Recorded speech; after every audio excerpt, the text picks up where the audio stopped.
when you talk about your timeline of preparation from February to November, ideally, if I'm in your place, or if I'm trying to advise you, what I'll say is that if I'm starting from February, I will cut off my time as June, and this is the point of time at which I should be able to reach my ability number.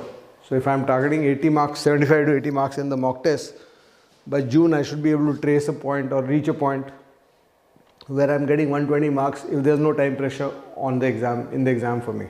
So if I'm able to hit this, so if this becomes my first target, and preparation during this phase. So your CAT preparation essentially is broken into two phases.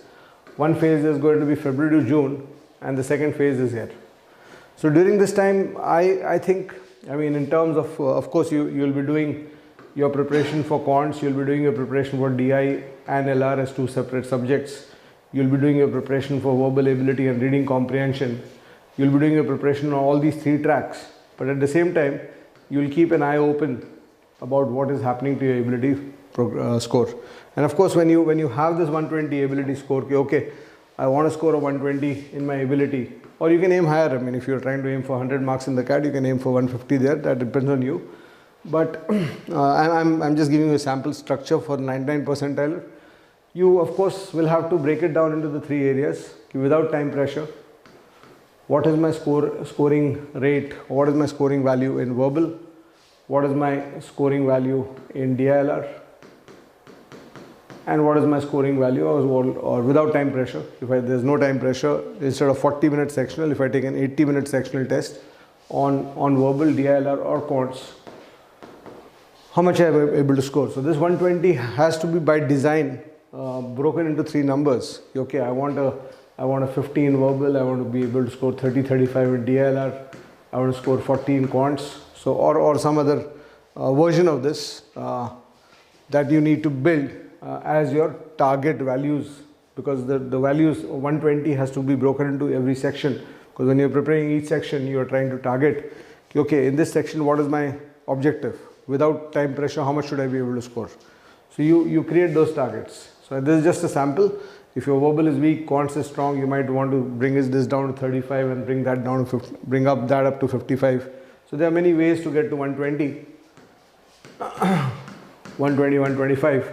So 35, 35, 55 will also get you there. So you define what works for you depending on, and what is going to be easy or difficult to do for you.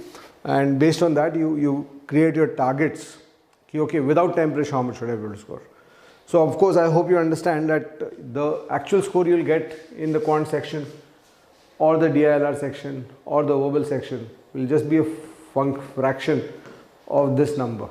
So without time pressure, if you can score 35 in verbal, it's not going to happen that you'll score 35 or even 30 or 40 in the same exam with time pressure.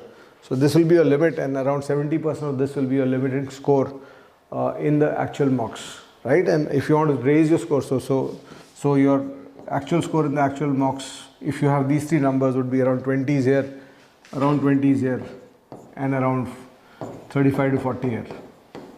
And that, as you see, 35, 35, 55, 125 adds up to 20, 20, 35 or 40, that adds up to 70, 75, 80, and that is what guarantees you a 99 percentile score. So this breakdown you need to do. And as you start moving, and as you start preparing, and as you start doing the individual sections, you might find that this was easy or difficult to reach, and hence you might want to, I mean, you might have a starting values that you set for yourself, but over a period of time you might want to change these. I mean, you might say that, okay, 35 was my target, but I have reached 35 very easily in May. So maybe I should raise the target to 40, 45, 50, right? So that is the process.